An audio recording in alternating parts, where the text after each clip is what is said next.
Hi, kids. Welcome Hello. to another episode of On the Patio. I'm Dean. My buddy Soren. Tonight, The Electric Howlers. the Electric Howlers. Great band. Great people. Very high energy, nice people. Very nice people. We've been talking to them for a while. We have. Southern California band. Yeah. Unapologetic garage band. I love that. Quality's there. The quality's there, yeah. They're not going to even talk to us in about 6 months from now because they're going to be up here. I think so, yeah. Yeah, I think so.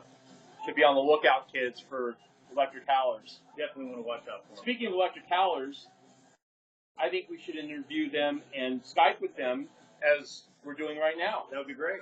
Maybe we should stop talking and maybe talk to them. Absolutely. Because I'm getting tired of hearing myself talk. I've always been tired of hearing you talk. That's what I'm saying. Yeah.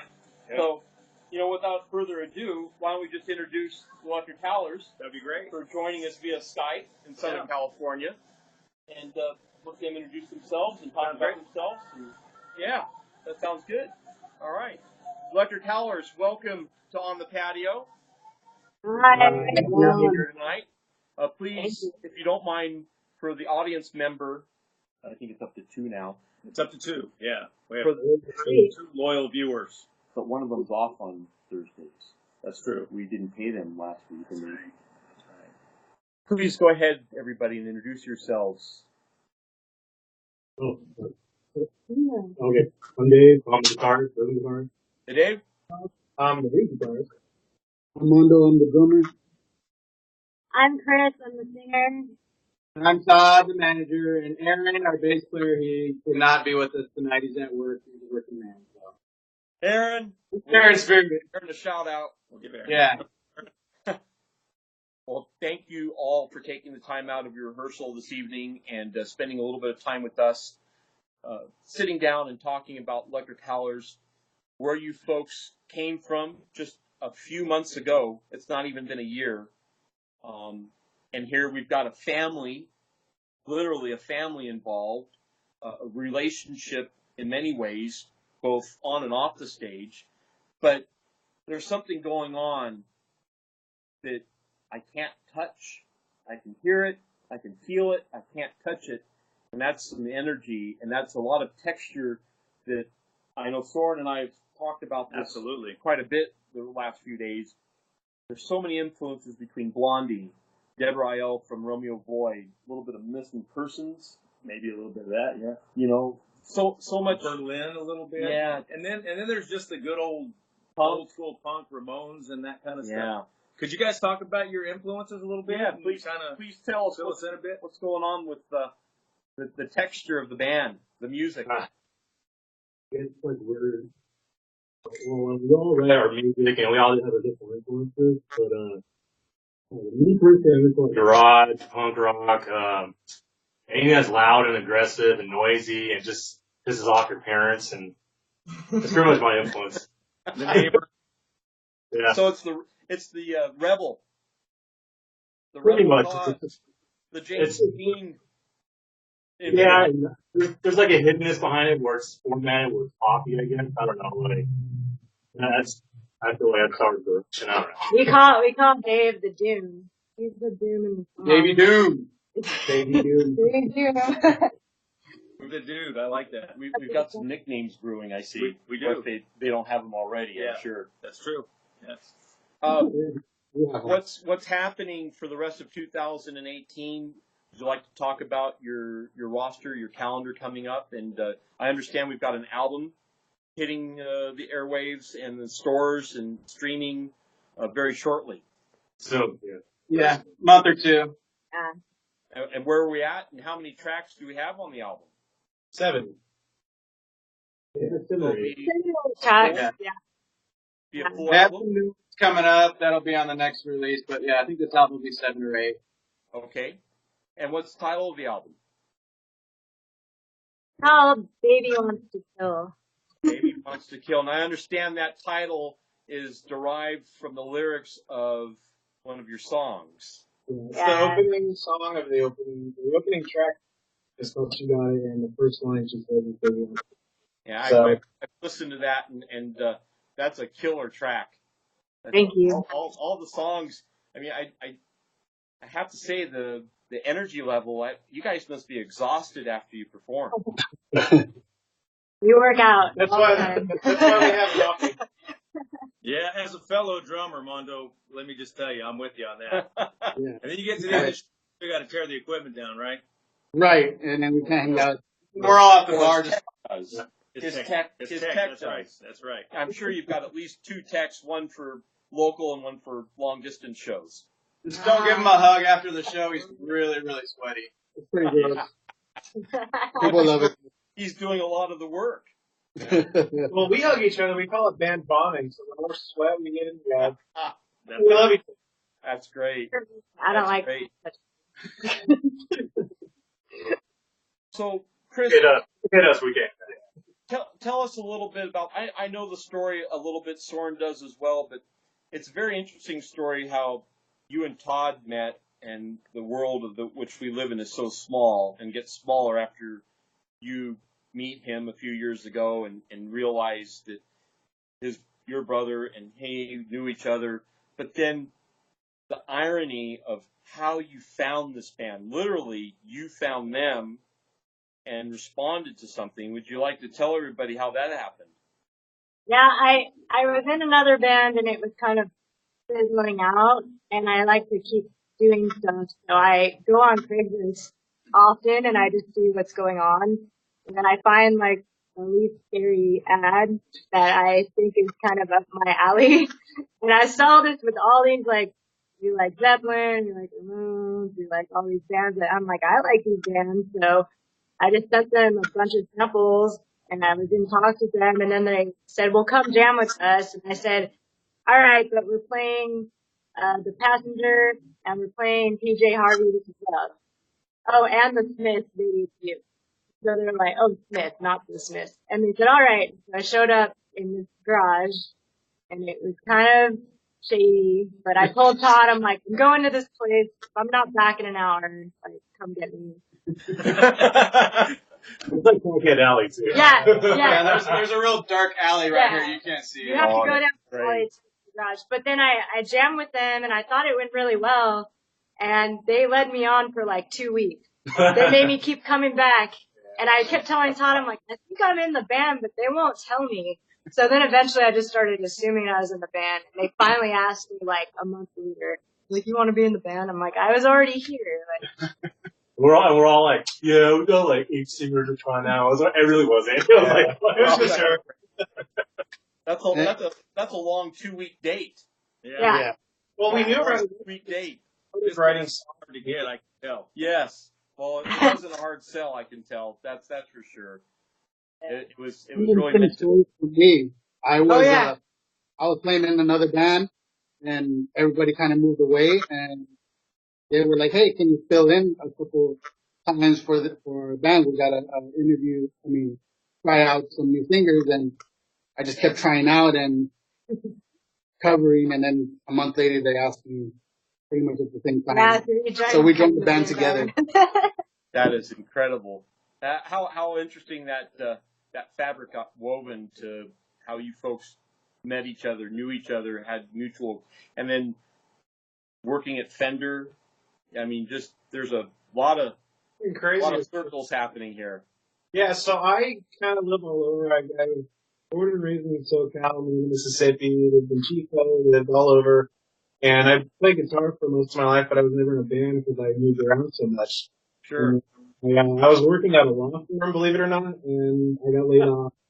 And I was an Uber driver for a few months, and then just by luck, I happened to find this job at Fender. And I didn't know it was Fender until I called the staffing agency. Oh, gosh. And so they put me in the amps department. And the first day I see this Yahoo, and he's wearing a Sabbath shirt, and I said, I should talk to that guy because I think Yeah. And so we were building some new amps and everything, and in our sound booth there's a guitar that sits on a stand to test out all their amps. Sure. And, hey, you should try this one out real quick. And all right, so I played it, and then maybe 2 days later he comes up to me at my lunchtime, all nervous, and like, this guy is my supervisor, so I'm like, why is he all shaky? I'm not nervous. Yeah, You you were. were. Yeah, You're you the were. You're all the. Yeah, you're all the. Anyway, So Yeah. he's like, bro, you like want to like jam with like my band or something? And I was like, yeah, that sounds fun. And then so I come over and I had a Jubilee, Marshall Jubilee in my Les Paul, and he had a Telecaster and another Fender. Sorry, yeah, that's pretty much the came from. It wasn't there after. Yeah, so it just so happened like I joined at the right time of year, looking kind of for another guitarist, and like a lead of 70s guitarist. And I kind of come from like a bluesy background, so a lot of really Nick and Jimmy Page and classic stuff. So it just happened to fit together because he's like, well, I like rhythm and Sabbath and that stuff. And I was like, well, I like 70s rock, like Purple. And I like playing leady solos, and so kind of like started this Nick and Keith relationship with each other. It's funny because like we don't music doesn't really sound like that. That's Yeah. that's a story. That's almost like a bromance at first. Yes. Yeah. Yes. Yeah. There you go. And You're gonna we work together all day, 5-6 days a week, and then we play shows together. And I'm like, I haven't got tired of this dude yet. So either that's good or bad. I got tired of me. that's the glue. That's the glue that keep a real band together, no matter how difficult or challenging being on the road or being in the studio or even rehearsing and having a life outside of the music. You know, having that glue, you know, will absolutely keep you folks afloat. Absolutely. You know, having that camaraderie before you even look at the music. Hey, could you guys talk a little bit about your songwriting process? Do you have like one primary songwriter? Do you all write together? Or? Yeah, it depends on. There's a lot of like moods that happen. So like we'll show up at practice at different times, and then a song might come out while we're waiting. But usually Dave or I will write riffs. He's kind of the main guy who just has riffs in his head going, and I'll bring something sometimes, and then we'll send them to each other, and then say, hey, do you think? Can you add something to this, or what do you think of this like structure? And then once we get like a basis, we'll send it to Christina.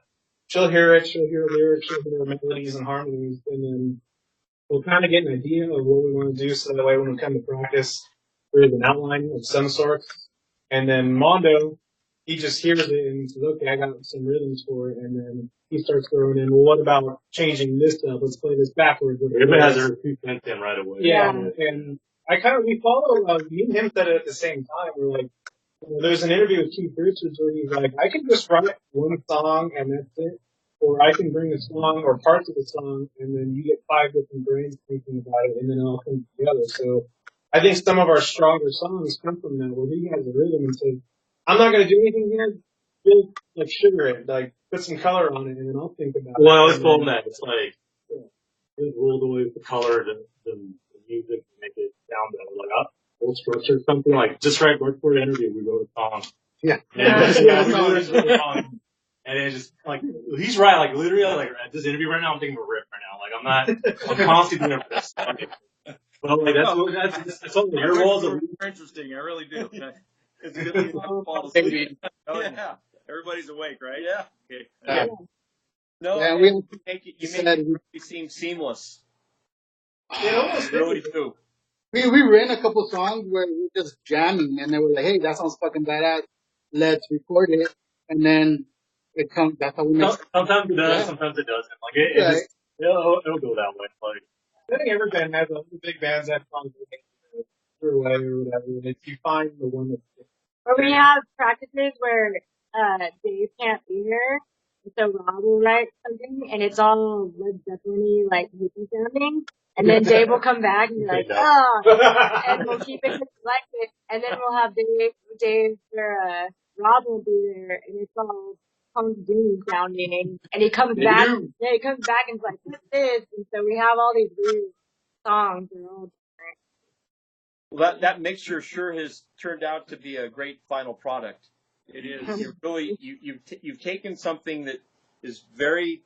There's some retro. I'd say There is, some absolutely, retro. yeah. There's some throwback there, which is really great. I like the way the guitars and the drums are nice and grungy and high energy, and then you have these just really pretty airy vocals going over the top of that. There's a really nice dynamic to that. So I really like the way that's just got there's Good just contrast. a really great feel. Yeah, it's a great contrast. So kudos, you guys are really doing it, and I'm very impressed. A little young on your spectrum of the world on the clock to remember Romeo Void. I know you've been referenced to them, and I certainly I go back 30 plus years, and there's Romeo Void right there again. That haunting, eerie, just sexy, sultry, just pulls you in. Yeah. Sound. Yeah. You know, you just, and I know you didn't do it on purpose. There's no way you could your voice, but it certainly is just it's captivating. It's there's so many bands these days, new bands I'm talking about, where they don't even sing; they just kind of yell, they mope and scream, and it's really nice to hear a band where there's actually singing going on, and there's just and we can understand them, and we can understand the lyrics, and they're not wearing clothing that offends. That's true. Yeah.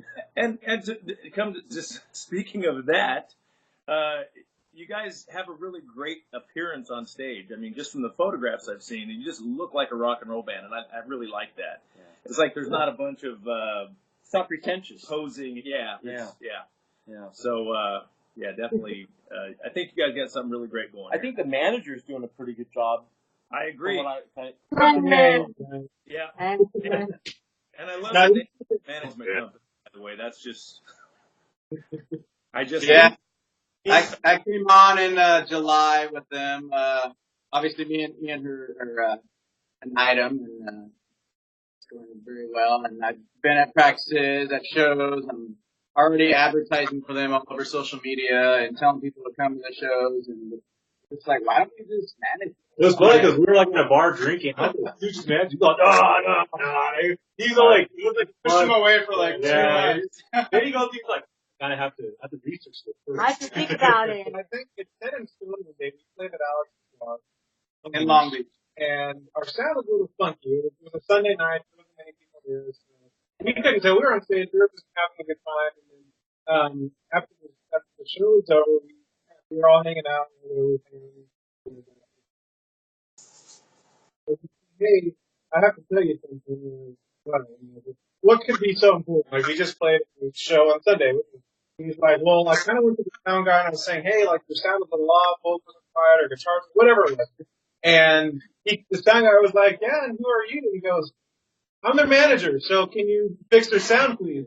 And he just like, I just blurted it out. He was like, who are you? I'm like, I'm their effing manager, and it sounds like crap right now. Can you do this and this?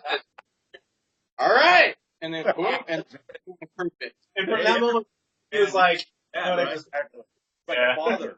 You're many things. You're a father, you're a bodyguard, you're the finance manager, you're wearing many hats. And as I spoke to you earlier today, Todd, you can't really have just a band and not have a team. Yeah. You need that team, and it seems like you've written the word team out very well on the paper. We all work very well together. Yeah, you can tell. I mean, you can just tell. I mean, you can tell in your music, but you can tell just watching, the way you guys interact. It's like a family. So speaking of interacting and being like a family, we're going to take a short break here and give our sponsors an opportunity to do a little advertising. We're going to come back with you folks, and maybe if Soren's good, I know that's going to be a hard stretch, but maybe if you're good and you break out another cigar, they may play for us. That'd be great. Wouldn't that be great? Yeah. So thank you for your corporation, and we're gonna leave you here for a second. We're gonna come back in a few, and we're gonna have Electric Howlers play for us. That'll be great. All right. Love to hear that. Kids, we'll see you in a few minutes. All right. Darren. Cheers.